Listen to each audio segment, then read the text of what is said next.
Chapter 42. Is there a word for that? He sat in the window of Flora's room and looked down at the sleeping Flora and then up and out at the lighted windows of the other houses. He thought about the words he would like to add in his poem. He thought about the music at Dr. Meacham's house, the way the voices sounded, singing.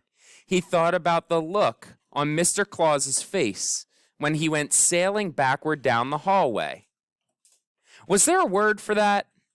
Was there a word for all those things together? The lighted windows and the music and the terrific, disbelieving look on a cat's face when he was vanquished. The squirrel listened to the wind blowing through the leaves on the trees. He closed his eyes and imagined a giant donut with sprinkles on top of it and cream inside of it, or jelly maybe. He thought about flying. He thought about the look on Flora's face when her mother said that life would be easier without her. What was a squirrel supposed to do with all those thoughts and feelings? Flora let out a small snore. Ulysses opened his eyes. He kept them open until the lights in the windows of the other houses went off one by one, and the world went dark except for a single street light at the end of the block. The street light fizzled into the darkness and then flared back to life and then fizzled again. Darkness, light, darkness, light. What, Ulysses wondered, does the street light want to say? He thought about William Spiver. He thought about the word banished and then the word homesick. He imagined typing the words and watching them appear on the paper, letter by letter. Flora had told him before she went to sleep that she thought it would be a good idea if he didn't type anything for a while. At least not on her mother's typewriter. It seems to provoke her, she said. I think your typing poems and flying around to the kitchen kind of made her have a nervous collapse or something. She had said this, and then she had given him a sad look and closed the door to the bedroom. I closed the door as a reminder, okay? No typewriter. No typing. But what was a closed door to a superhero?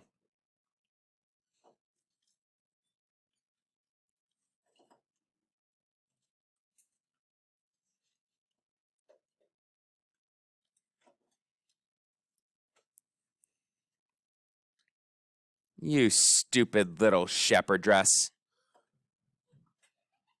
It was superhero time. Or something. Chapter 53. A sign. Flora was dreaming. She was sitting on the back of the river. William Spiver was sitting beside her. The sun was shining. There were words on the sign, but Flora couldn't read it.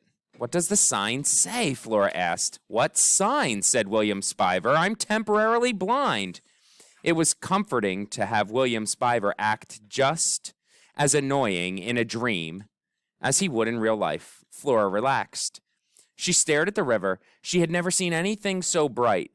If there was an explorer, if I were an explorer and I discovered this river, I would call it the Incandesto, said Flora.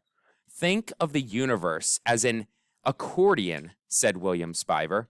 Flora felt a prick of irritation. What does that mean? She said. Can you hear it? Asked William Spiver. He tilted his head to one side. He listened.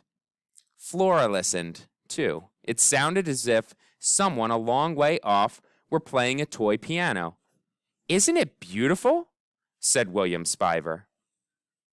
It doesn't sound like much of an accordion to me, said Flora. Oh, Florabelle, said William Spiver. You're so cynical. Of course it's an accordion. The sign was closer. It had moved somehow. The neon letters were blinking on and off and on and off, spelling out the words, Welcome to Blunder Meeson. Wow, said Flora. What? Said William Spiver. I can read the sign. What does it say? Welcome to Blunder Meeson, said Flora. The piano music got louder. William Spiver took hold of her hand. They sat together on the banks of Incandesto River, and Flora was perfectly happy. She thought, I don't feel homesick at all. She thought, William Spiver's holding my hand. And then she thought, I wonder where Ulysses is. Chapter 54, Dear Flora. He will defend the defenseless. He will protect the weak. He will write a poem. The kitchen was dark, lit only by the light above the stove. The squirrel was alone, but he had the strange feeling of not being alone. It was almost as if a cat were watching him. Had Mr. Claus tracked him down? Was he hiding in the shadows, waiting to exact his revenge? Was he hiding in the shadows? Can revenge was a terrible thing?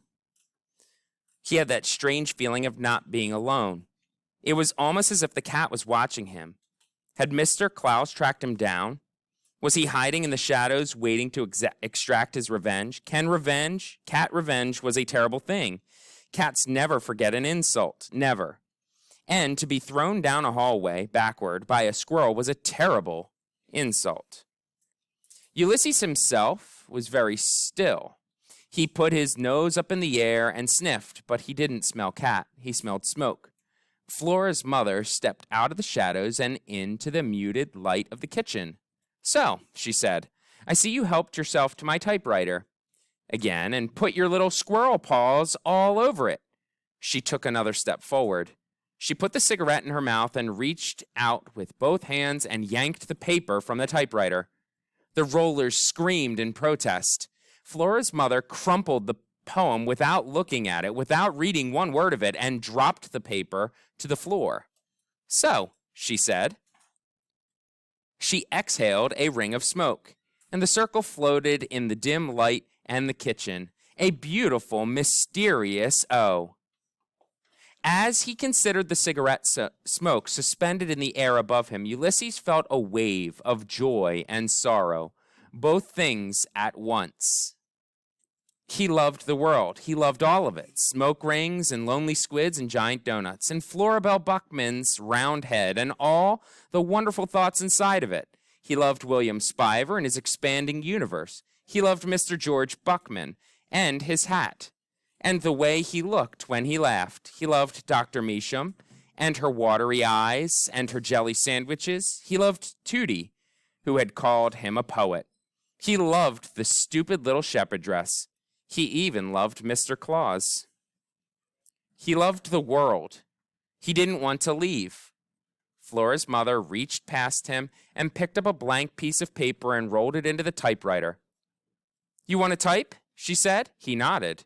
He did want to type. He loved typing.